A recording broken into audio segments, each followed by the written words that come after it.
నారీ శక్తి జిందాబాద్. ఒక స్త్రీ నిర్ణయించుకుంటే ఆదిపరాశక్తి రూపాన్ని అందుకుంటుంది. హైందవ ధర్మ సంస్థాపనకే కాదు, దేవాలయ సంరక్షణకే కాదు, గౌ సంరక్షణకే కాదు, ఒక హైదరాబాద్ లోక్సభ పార్లమెంట్ సంరక్షణమే కాదు, దేశ సంరక్షణానికైనా వెనుకాడదు స్త్రీ.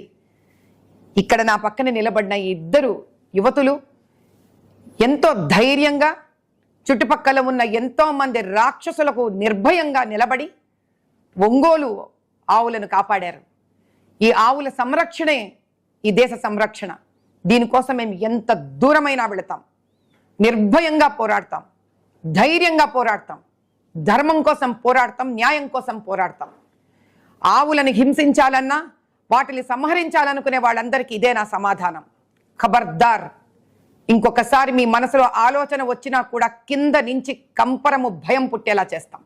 జై బోలో భారత్ మాతాకి.